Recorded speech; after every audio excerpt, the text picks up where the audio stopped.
Files with the Nerdy Chicano here. This is episode 10, and I'm doing an episode that I'm very, very excited to do because this is a podcast I recently got into, and I have one of the hosts of the podcast here. Well, actually, she is the host of the podcast, so yeah. I want to thank everybody, first of all. Thank you for listening to the past couple of episodes, especially the episode with Lauren Milici. Oh my God, you guys showed the fuck up for that one. Wow. I can't really say how much I really appreciate it, guys, but, I really do appreciate it. So, without further ado, I want to go ahead and introduce our guest for today.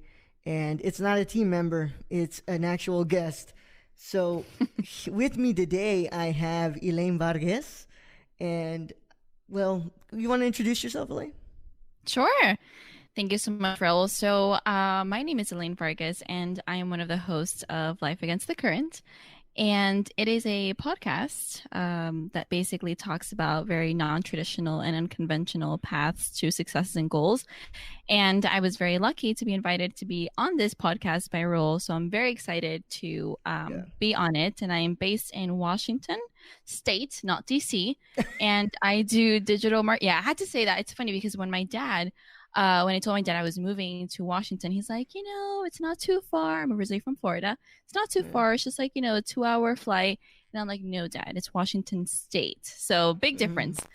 And I do digital marketing for a living, and I work for the state. Yeah. Awesome. I was about to say, what's it called? What part of Florida? Miami. Ooh, Miami. Yeah. Yeah. That's awesome.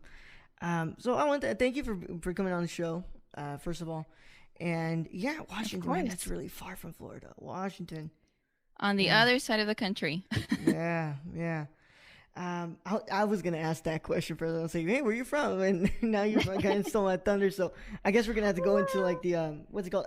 I really wanted to bring Elaine on here because, well, first of all, I'm into her podcast. I'm all cut up, thankfully, to the power of time and podcast addiction.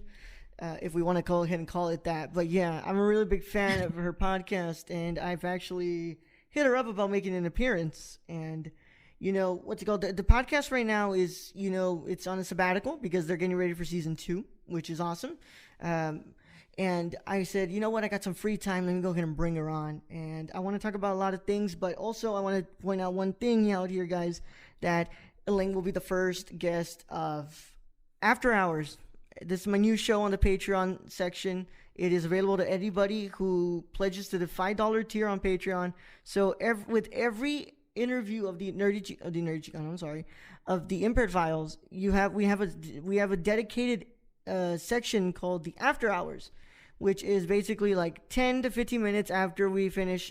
We go off air and we talk a little bit about a certain topic, and Elaine will be the first guest of that. It was supposed to be Lauren, but things got in the middle of a lot of things, and it's been hard to kind of bring her back. But I'm pretty sure I'll bring her back eventually for the After Hours. But everybody who's been on the show except for Alejandra, she cannot come back on the show because, well, we already did her show. You can go and listen to that. It's an episode about sexuality in film. So we talked about that. But everybody else, we had Daniela, we had Nikki, all those will come back eventually to do a episode of the After Hours. So without further ado, you do digital marketing, and I usually bring Twitch streamers, filmmakers, and all that jazz. So I never brought somebody who does a job at marketing. So I guess I'm just gonna have to rely on your podcasting, hustle, for me to ask you the icebreaker question. What's your favorite podcast at the moment? And you don't have to say mine. Ooh, that's a great question. So I have to say that the podcast called Brave Not Perfect by Reshma Sajani is the first ever podcast.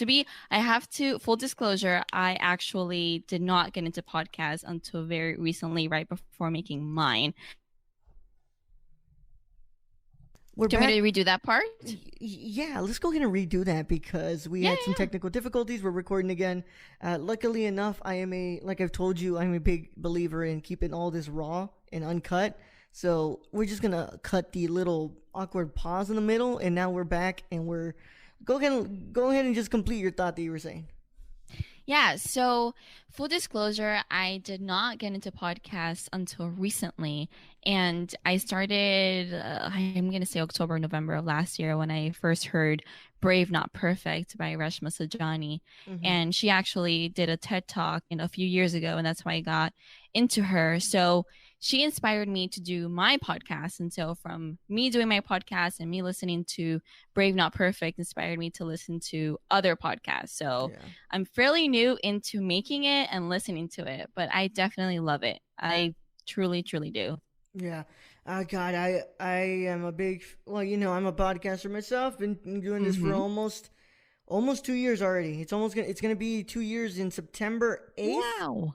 8th, yeah, September 8th, and wow, God, that's crazy. I do so many shows I don't even know where to count. Um, And you do them daily. That's crazy. yeah, I'm kind of maniacal in that way, I guess. I'm mad in that way where I just want to do like daily stuff.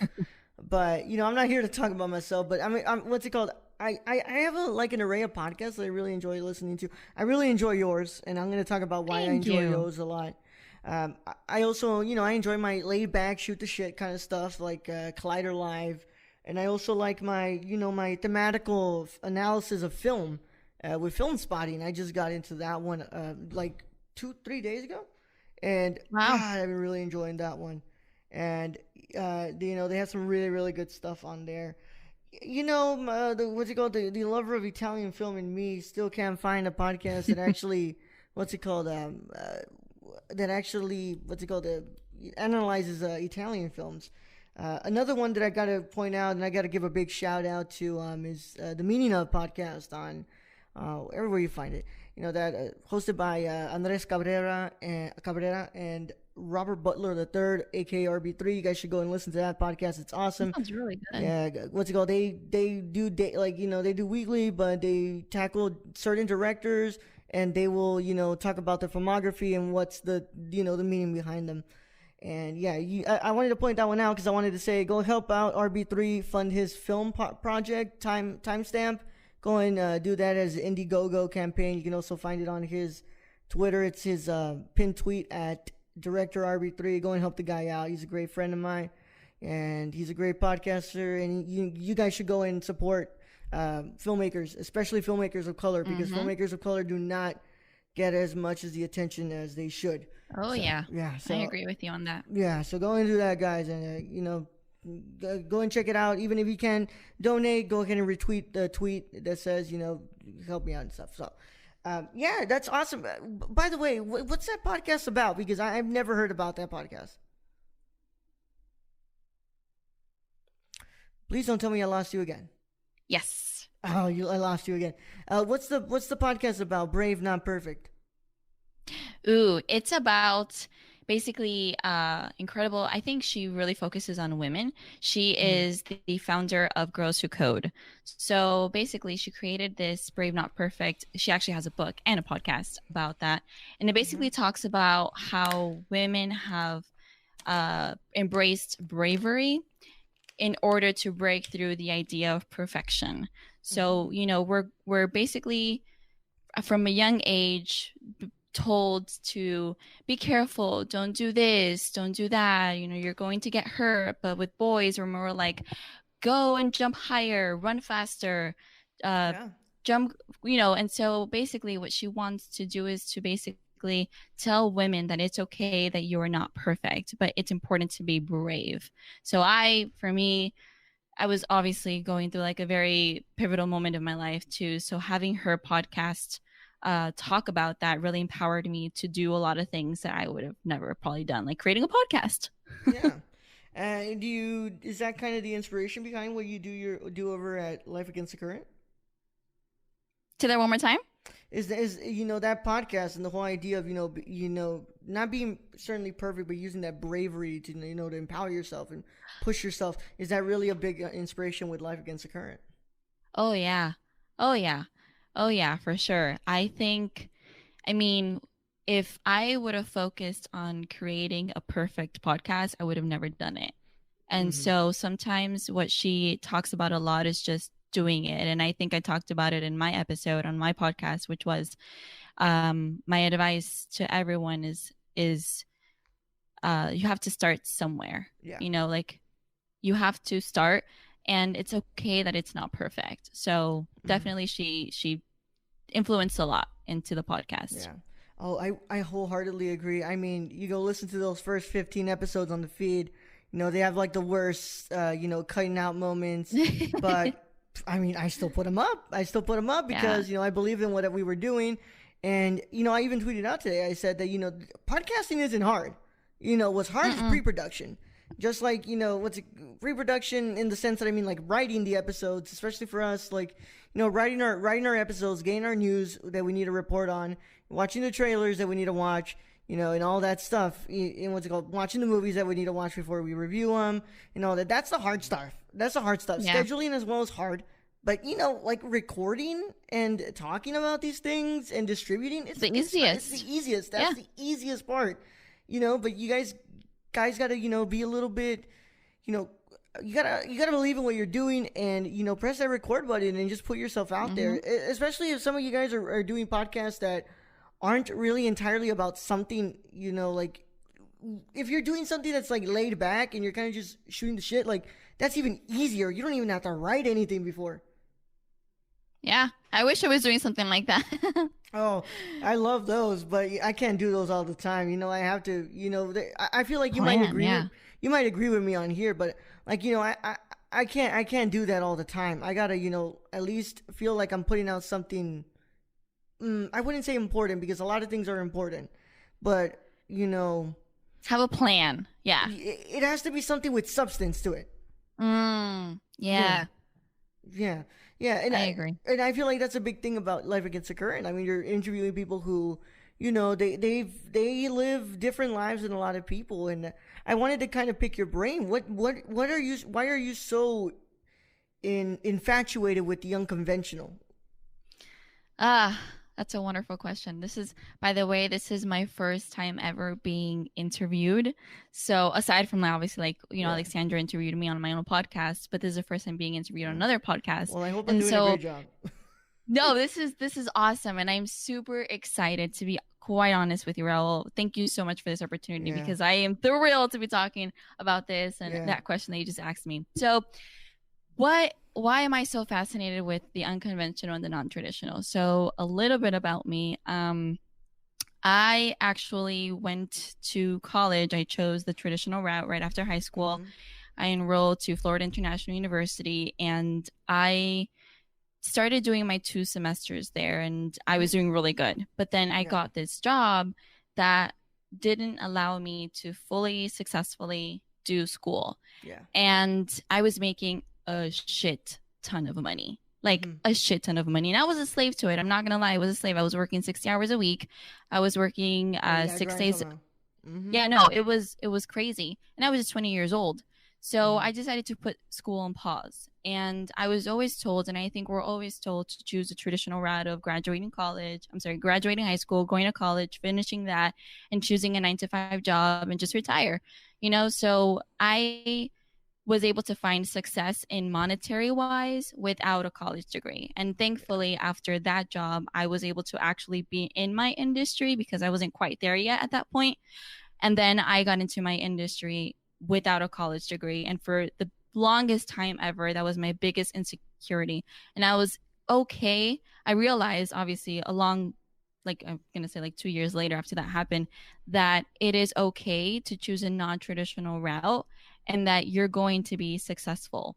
That we cannot let society basically paint us a picture of what they believe is what's right, because only we know what's right for us. So I had the epiphany, and I'm like, okay, I'm sure that someone else has been in my shoes or in the boat before. So that's why I am so infatuated with the idea of the non-traditional, unconventional. And these stories that I have heard are just amazing. And I am incredibly happy with how Life Against the Current has turned out for sure. Yeah. And by the way, I mean, I want to point out something. Being unconventional doesn't always mean not going to college because some Right. people actually do want to go, and some people actually want to do, they obviously don't want to do the things that they're being told they want to do. They want to like do a 180, and that's the way I related to me.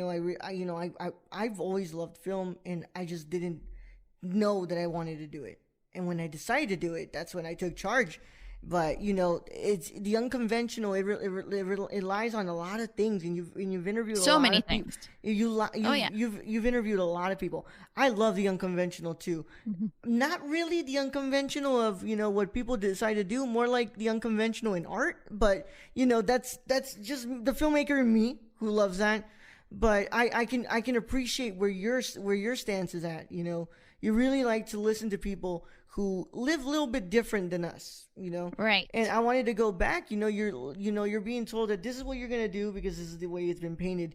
And judging by your last name, I think I know you're Latina. So I've Yeah. got a little bit of an idea of how it works, and I think I know a lot how it works in that community. Hmm. Yeah, you look at my last name. So I wanted to say, like, growing up, is that what you had with yourself? The people were telling you, like, I mean, hey, you should go to college. That's where you're gonna get a good degree.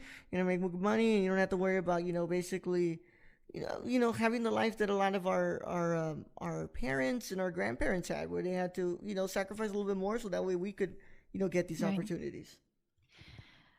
I love that question, and I love it because a lot of my age group, excuse me, they are the first generation to graduate with a college degree. They're Mm-hmm. first generation.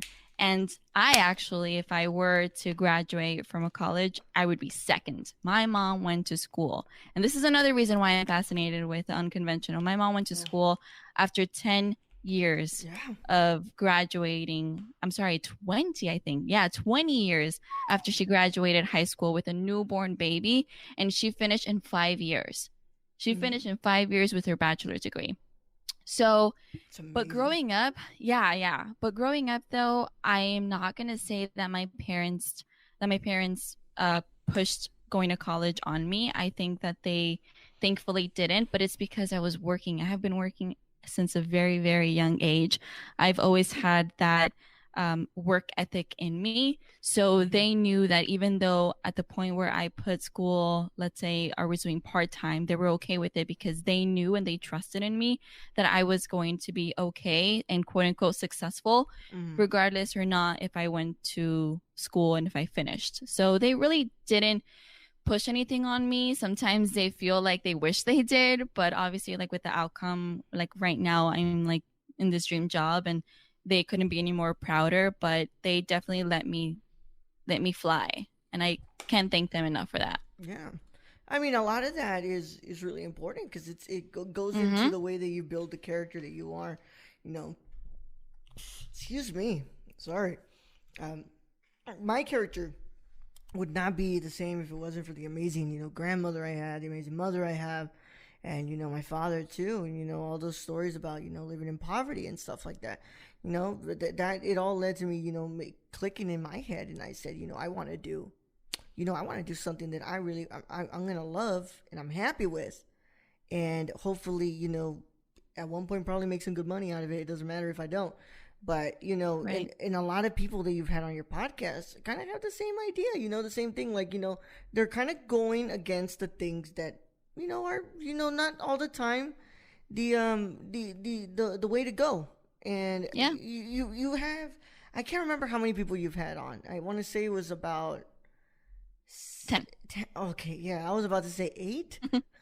Yeah, Eight. I mean 10 episodes, but like yeah, 8 guest speakers because Alexandra and I we interviewed each other on the first Okay. two. Yeah. Yeah. Yeah. I've actually had to re-listen to your episode twice, so I could get a Oh, feel. I have to do my homework as an interviewer. thank you.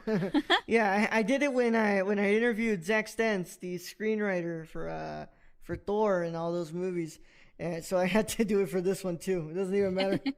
I had to do it. So I wanted to say, was there anybody growing up that kind of took the unconventional route for you, and that really is that where like that fascination started, or do you think, or was it more like on the adult stages where you started seeing other people, or you kind of know what I'm asking? uh yeah, yeah, yeah.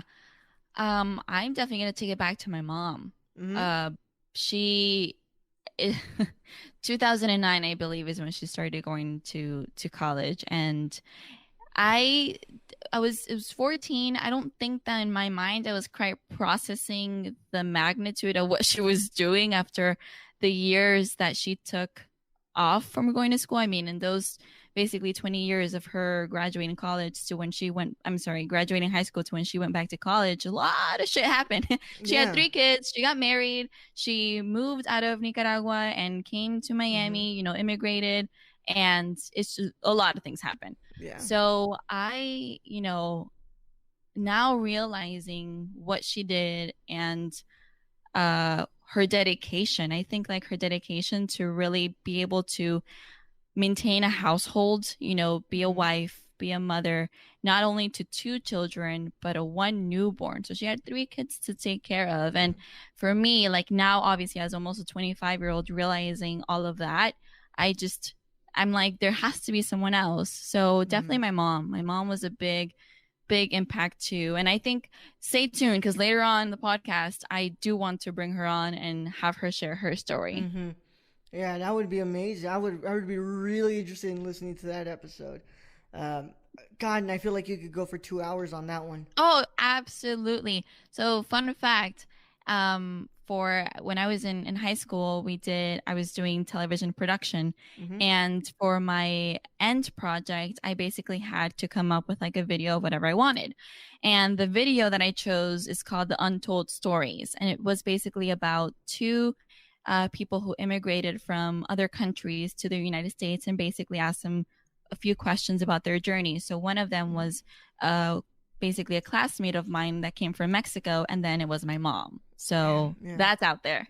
yeah. That's awesome. Yeah, that instilled the grit in you, and that drive to do all the things that you're doing right now. And I think that's incredible, especially your Thank work. you. So what's it called? I'm gonna go ahead and dial back. So your first job was at the pizzeria. Yes. Your second job was at the dealership. Yes. Your third one was at the marketing place. Yes, but the second dealership. So I work in 2 dealerships. Two dealerships, then a Yes. marketing place, and now you're working in the public sector of the state government, correct? Correct. Yeah, so that's a crazy, route you've gone. Like, you did the basic like, food service at first, and now you're working for the freaking state government. Yeah. Yeah. How did it how do you deal with that? How? Yeah, no, I mean, like, how do you deal with the idea that you basically started from nothing and now you're at this incredible spot in your life? Oh man.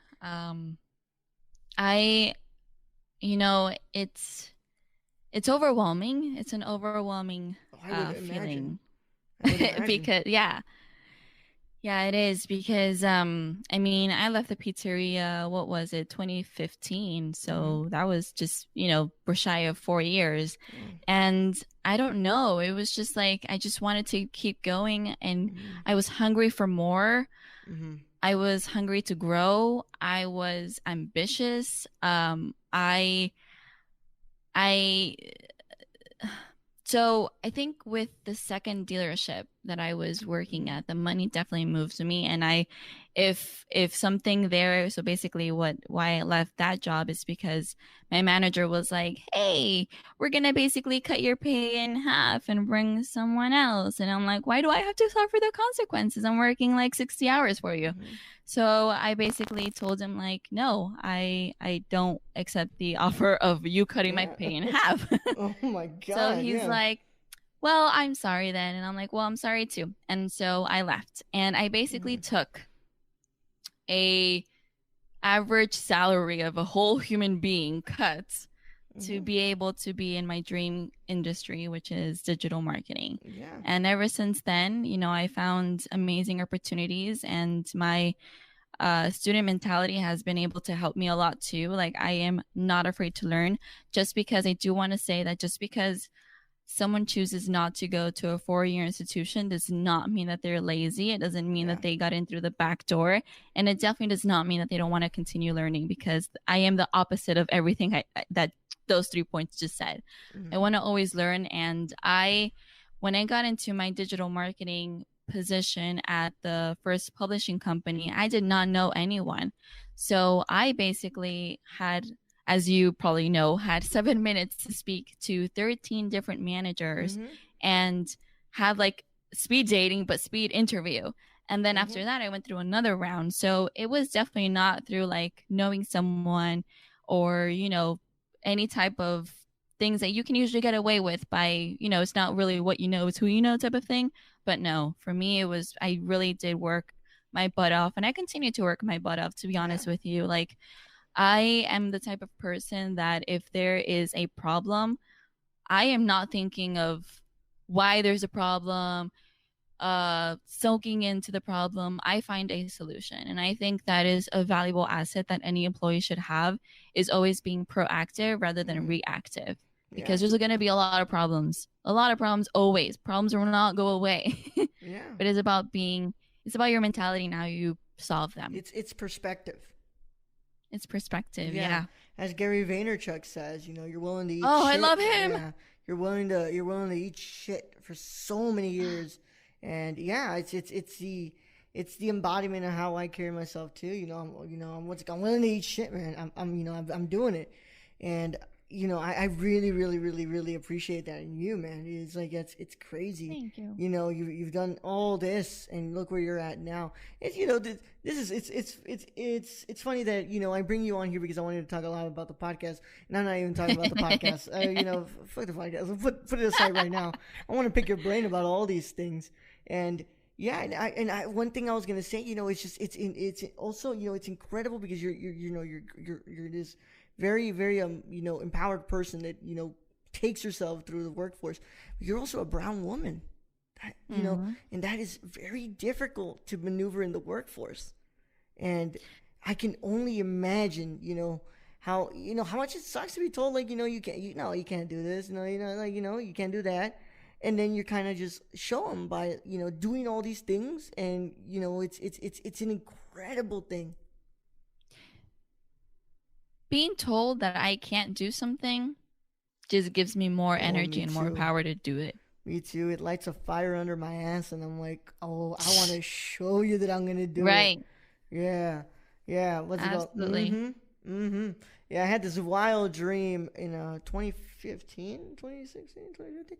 I wanted to become a professional wrestler.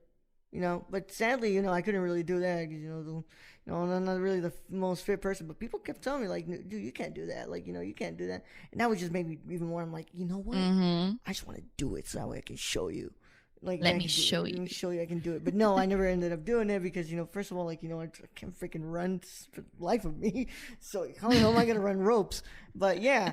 But now I want to make movies for the rest of my life, and I guess I'm showing people that I can do that.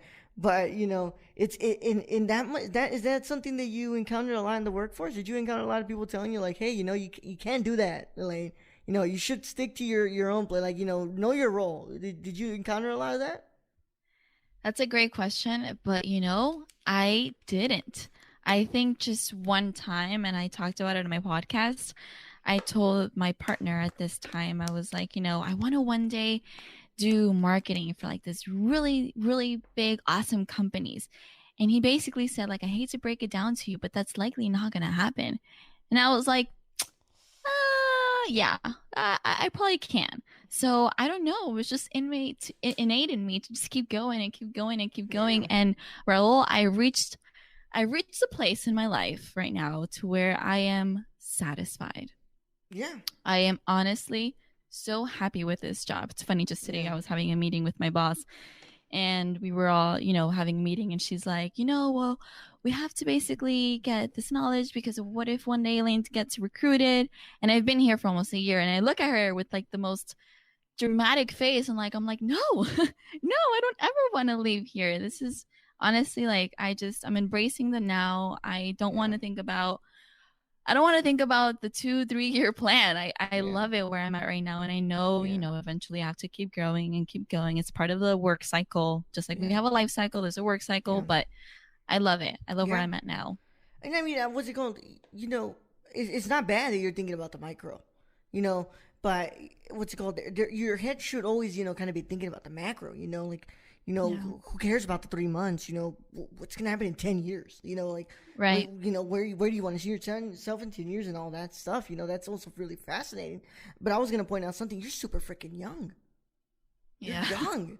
I'm Like, 24. yeah, like you're incredibly young. Like, if tomorrow you get fired from your job, you can take 10 years and just like fuck around, and you still got so many years left to live, and you can still, find out all these things that you can do. It's crazy. And you know what's funny though? I always say I wish I was younger. I wish I got into my industry a little bit younger so I would know a lot more than what I know now. Oh, you don't know how many times I wish I would go back to um 17-year-old Raul and pour a little bit of money in to get like a little nice camera, a small camera, and just start making films there. I wish I Yeah. could go back to 17 years old and just start making films there. So when I get to this point right now, I'm making like, I'm really experienced by this time. I wish, but Exactly. then I put it into perspective. I'm like, dude, I'm already so freaking young. Like, I could still do that right now. I'm still doing that right now. So Yeah. yeah, that's the incredible. There's a lot of people who wish they could do what you do, honestly, but they think like, oh, I'm getting too old. I'm like 30 something. Like, who cares? You have 70 more years to live. Yeah. You have 70 more years to live. You can use those 70 more and, put to doing something you really want to do. Yeah, and even though like it looks and it does, I'm not gonna lie, it looks really awesome considering the fact that I left the pizzeria just 4 years ago. Just 4 years ago, I left it, and now I'm living across the country, living my dream. But the shit that I have gone through Mm-hmm. in just these 4 years, we don't really talk a lot about our failures, and that's something Yeah. that I'm gonna bring back. Reshma Sajani every Friday on Instagram, she posts up a picture and a caption, and she hashtags it Failure Friday, and I Yeah. love it. I Yeah. love it because she's raw and she's very vulnerable, and not many of us do that, but almost none of us do that. Yeah. But I have really gone through a shit ton of shit, especially Mm-hmm. when I moved here in Washington, which was in April of last year. I have to say that I have gone through like my lowest of my lows Yeah. here. And without my family, without my friends, I moved here all by myself. I don't have anyone here aside from my boyfriend and his friends and family, which I'm eternally grateful for. But, Mm-hmm. and I have also lived my highs of my highs being here. So in this Yeah. past year and a half, I have gone through so many changes and growth Yeah. and breakdowns and happy moments. But it's cost me. Let's put it that way. It's cost me Mm-hmm. a lot. Yeah. And, and I'll go ahead and share one of my failures with you. It hurt me. Well, it didn't really hurt me, but it kind of like lit a fire under my ass in a sense as well when I got rejected to the Houston Latino Film Festival. No, I crafted this documentary that I really really felt that was strong, and I thought it would be accepted, and when it wasn't, I was bummed, but then I said, you know what, I kind of like that you rejected me, because Yeah. now the next one I submit to you is going to be even better. So if you reject that one, then I'm just going to have to work on the next one being even better than that one. Mm-hmm. Yeah. So I like, those failures really build us up to become something so, become what we are right now. And I mean, if you're comfortable, what was one of those failures that you hit yourself here in Washington? The biggest failure of me being here was that I moved across the country for this job, that Mm-hmm. I basically did a transfer. So they basically owned a company here and they own one in Florida. So when I moved here, everything was going fantastic. It was great. I was living the dream. And then all of a sudden you hear words like layoffs and Mm-hmm. furloughs and position freezes. And I'm like, and it didn't affect me Mm-hmm. directly. So my job was basically secure. It was not going to be untouched. Mm-hmm. But I wasn't making the money I was thinking I was going to make. It was just a complete. I'm not. I mean, it was a failure, but at the same time, I was to blame too because I didn't do enough research. Yeah. And I put a lot of blame on myself, and I obviously put some blame on the company, but a lot of myself. So it Mm-hmm. was a very big pivotal moment in my life, and being able to be on the workforce again just 5 months into the new job, 5 months into my new life, I had to basically start looking for another job. Like I moved for it. So it was just really devastating. And it was very, very, very, very hard because, I had interviews with Amazon and they basically hired internally, and I had interviews with other companies. And I truly believe, because, I live in Washington, Seattle, like this is where big people are that are in my industry. Like they're here. If you're in digital marketing, you're here. You're in Seattle. So the fact that I didn't have a college degree, that insecurity came up again. And I was like, holy shit, like I'm not going to be able to find something because, people here don't only have experience, but they also have a college degree that can really help them too, because it's a bonus, it helps you.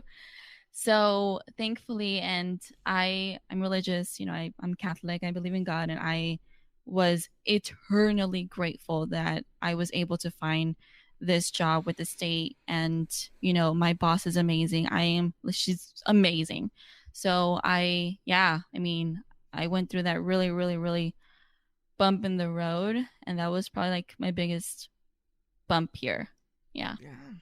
Yeah, and but it's still it put things into perspective, and now you're doing what you want to really do, and you're still living in Washington, and it's going great.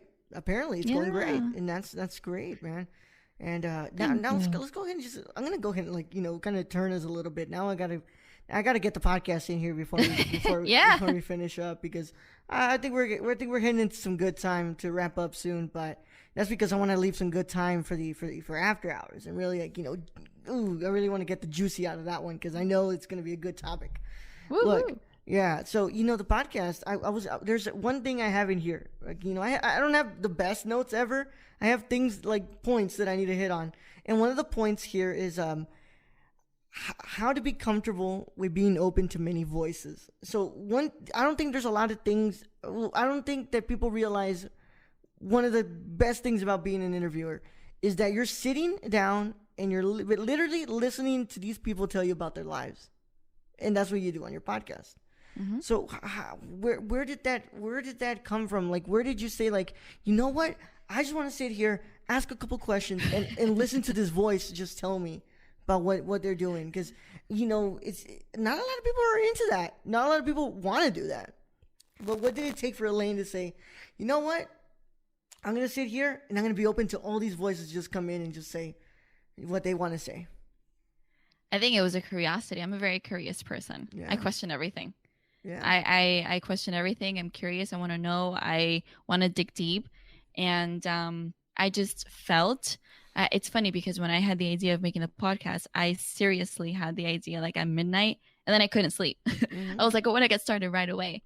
So I just realized that so many other people probably had this very unconventional and non-traditional route to reach their success, whatever. And I want to reiterate that, just like how you said, Raul, it's not being unconventional and non-traditional does not only mean not going to a college and finishing your degree. It basically means whatever it means to you. Mm-hmm. So bringing people up and talk about what they think or what's for them unconventional or non-traditional, just it's and it's funny because sometimes I in the podcast I don't really interact much with them as how we are interacting right now, and it's because they're like literally sharing the story. They're like storytelling, Yeah.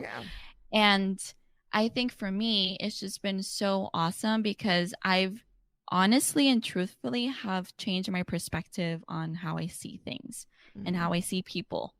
Yeah, for sure. Yeah, and that's the best thing about an interviewer. Like, you're just kind of sitting down and allowing this person to just tell you all these things about what they're doing. I go back to the Zach Stentz interview. God, it was just amazing to hear him just talk about the writing process and just tell us about why he wrote this film and why he was so interested in writing this film.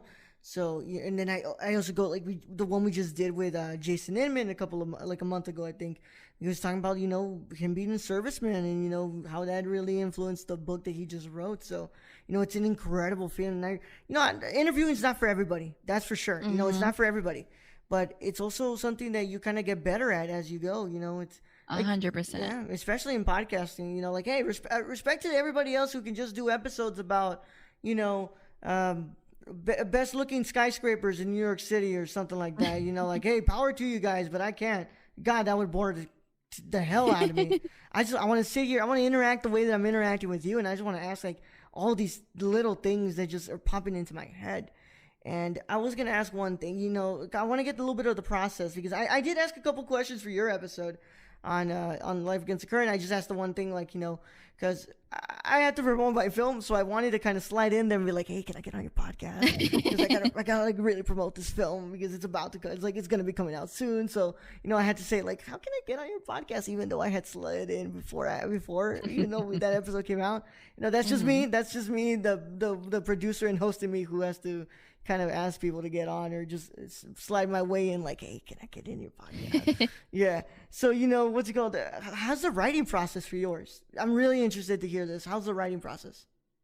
Yeah. So we basically focus, obviously on the non-traditional and conventional route of people's stories. And for a lot of season 1, I knew a lot of these people. So I basically reached out to them and I told them, hey, I have this podcast. Would you like to come in? And I basically send them a note. So we have an email, Life Against the Current with 2 T's at the end @gmail.com. And then we send you an email basically outlining our talking points. It's not scripted. There is nothing scripted besides the intro and outro of Life Against the Current. But we do have the talking points just to make sure that the people that are coming on the podcast have a clear idea of what they can come on and say. As much as I would love for it to be like, a life story or like share basically whatever's on your mind, because of the fact that, I wanted to focus the podcast on a specific theme. That's not really the case for someone who just wants to come on and just talk about what's in their mind and just talk. So there is that, and then we do the 2 closing points as into like the road signs and also what's something that you leave behind for someone else getting ready to embark on a journey like yours. And it basically those 2 points are basically our what's an advice that you would give to someone, and then what's something that you wish you had known before starting on this very unconventional, non-traditional route, because there's no guidebook. There really isn't a set linear path for your non-linear path. That's so I started thinking about that. I'm like, God, man, I really hope it doesn't look like I just want to come on and promote my film, because I hate saying that I'm unconventional, but I mean, I'm a freaking visually impaired person choosing a medium that needs him to see alive. So like, I feel like I could give you like a crap ton of conversation on that. So we're gonna record. Of course, yeah. But I think that's just, it's so interesting, what you do and the writing process. So like, I want to inform you about mine. Mine, I just like do a little bit of points. It depends for what show. The shows where we have to talk about news, of course we have to get the news, put the links in there in the Google Doc, and then we do our little notes and like, hey, these are the trailers that we need to talk about and stuff. But like, it's not scripted. Like, those thoughts you hear on those movies, like, that is completely out of my critical mind. So, and I think that that's the best part. Like, why would you script something so emotionally investing? Exactly. Yeah. And that's a lot of what you're doing on yours. You're talking to people who are honestly being completely vulnerable with you and opening and sharing all these very intimate things about them. So why script something so emotionally intimate and just kind of let the boat rock itself? So, and the other thing is that, sorry. No, go ahead. And then the other thing too is, for the guest speakers that I don't know their story, I do not like getting a teaser or like knowing what it's going to be about. Obviously, just they have to inform me though a little basis of it so I can make sure that it does tie into the theme. But basically, the first time people hear the episode is basically the first time I'm listening to their story. So yeah, I want to keep the authenticity going on, and I think that by doing that, by being, by pressing the record button and then listening to the story for the first time, it keeps that authenticity. Yeah, and I mean, God, Anchor makes it so easy. But shout out to the sponsors, Anchor. God, I love you guys. You Yeah, guys seriously. made podcasting incredibly easy. Free hosting, free distribution, freaking sponsorships right off the bat with no minimum listenership. I mean, they're leading this revolution, and I think that that's the best thing. I used to do YouTube, and Mm. I even pondered wanting to go back. And you can listen to the Nerd Gigano show. I talked about it with Luis there, and it was like, why would you want to go back when Anchor is treating us creators a lot better than YouTube is treating their own creators? This is really the medium where we're flourishing in. And if you really want to go back to YouTube, I think you're going to have to realize that you're going to have to dumb down a lot of what you're doing so that way you can get monetized. And I'm like, over here, I'm throwing F-bombs here. What's it called? I'm throwing S-bombs there. I'm talking about freaking sexuality in movies and talking about erotic movies as well. And I'm still freaking monetized and sponsored. So, obviously I think I'm doing something right over here. Yep. So, it's podcasting has never been so easy. It's amazing. Seriously. It's never been so easy. And, I want to kind of get a little bit, one last question, a couple last two questions in here. But, if you're going back and you're telling Elaine, like, hey, Elaine, you're going to be a podcaster in the next couple of years. Well, what do you think Elaine would have told you? Like, are you freaking crazy? Like, you think I was going to put my voice out to so many people? I would have been like, first of all, what's a podcast? 2 years ago, I did not know what a podcast was. Okay, well, how about you tell him, like, hey, dude, you're going to be doing the internet equivalent of talk show radio. Yeah, I would have been like, I'm okay. No, I don't think so. No. Mm-mm. Mm-hmm. No. Yeah. I probably would have said the same thing. I would have said, I'm doing that crappy stuff I hear on the radio all the time. Yeah. And now look at me. I'm applying for radio position at my university. Oh, that's awesome. Good luck. Yeah, God, by the way, I wanted to point something out. Judging from your first episode into the last one that you just uploaded, I mean, your interview skills have improved a shit ton. Thank you. Yeah, and I hope I'm doing a good job here. But you're doing fantastic. This is awesome. Yeah, I better be doing fantastic with 2 years, almost 2 years experience. If I'm doing bad by now, I'm obviously not doing the right thing here. Yeah, so I wanted to get one last thing. I don't want to make you unveil plans too early, but what does season 2 have in store for us? Ooh, yes. Yeah, no, the insider in me is gonna get that. We're just 10 days away, and by the time this episode comes out, trust me, I can give you some details. So, we are going to see a lot of more intimate conversations. Mm-hmm. We're going to see a new logo. We're going to see a new intro. We're going to see a new outro. Mm-hmm. We're going to see new music. Mm-hmm. We're going to see new topics because what I'm adding to the mix is basically topics. So, for example, I am bringing one of my guest speakers from season 1 and talking about a topic that relates to both of our life against the current stories. So, very interesting. I'm super excited. I literally am like counting down the days. We're literally like 10 days, 25. Yeah. August 5th is the premiere season of Life Against the Current second season. Yeah. So super excited. That first episode, it's a treat. Oh, man, I can't wait. Can't wait to listen. And you can go and listen to that podcast, Life Against the Current, on all podcast platforms like Spotify, Apple Podcasts, Google Podcasts, Stitcher, and all the other platforms around the world. So go ahead and listen on that. Also, you guys want to go and follow, do you guys have an Instagram and Twitter like that? We do, yes. We have an Instagram. Go ahead and plug it up. Woo! So it's at Life Against the Current Instagram. All right, Life Against the Current Instagram. Go and follow that. You want to tell the people where they can find you? We're going to find you on the internet. Now we're going to find you. Oh. Are you still here? Did I lose you? Yeah, I think you lost me. Can you just tell the people where they can find you? Oh, yes, me. So at ENIALE 101, basically my name backwards, 101 in Twitter and on Instagram. Awesome. And Facebook, Elaine Vargas Sevilla. I have my full name there. All right. Awesome. So now I have to go into the housekeeping here. So I want to just give a big shout out to the people not the people, the person who made our new theme song, Circuit Bird. Thank you so much for making the new theme song of the Impaired Files. You can't hear it right now, but you'll be able to hear it when the episode goes up. So thank you so much for making the theme song, and it means a lot to us here at Nerdcore. The next person to get a theme song is the anime podcast, the Weebcore. So you guys better be looking out for that, because that'll be awesome. Also, make sure you leave a rating review on your podcast app of choice. It really does help the feed grow. Also, make sure you follow the Nerdcore, the podcast network that supports this show and all the other shows, on Twitter at the Nerdcore _, Instagram at the Nerdcore, Facebook page the Nerdcore Pods. Also, join the Facebook group, the Nerdverse, the official Nerdcore group, and talk all that nerdy stuff on there. Whatever you want to talk about. I think I put like a picture of the gecko with the Infinity Gauntlet on there once, so that's pretty cool. Also, make sure you go and check out the Patreon. The Patreon's pretty awesome, guys. For $1 a month, you guys get this episode a week before anybody else does. So that's pretty freaking cool, if you ask me.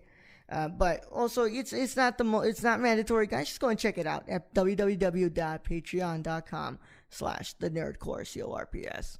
Also, want to thank you all so much. We are on the road to 50,000 total listens, guys. Holy crap, we're almost there, and I feel like we're gonna hit it before September.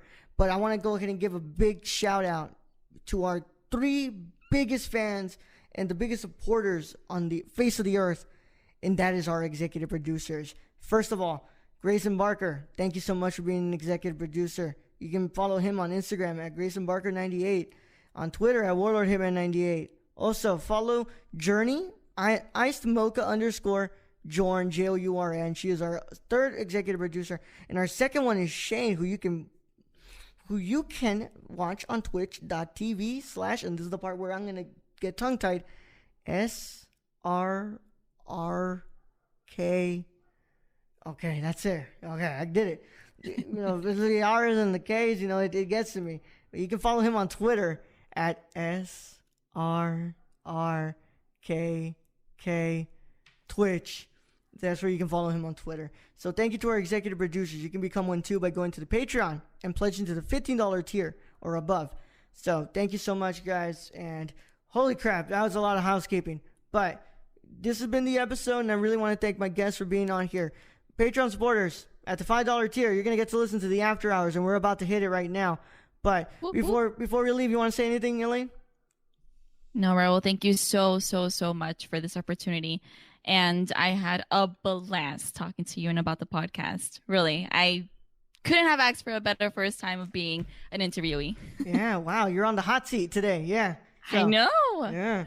So, with that being said, guys, it's been a wonderful time, and I'll see you on the next episode. I don't know who I'll have. I think I'm going to have a team member next.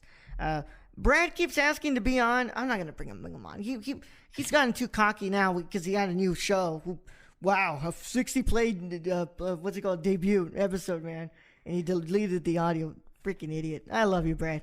So, let's go ahead and say goodbye here. So, thank you so much, guys. And the file is closed but not classified. We'll see you on the next one. Ooh.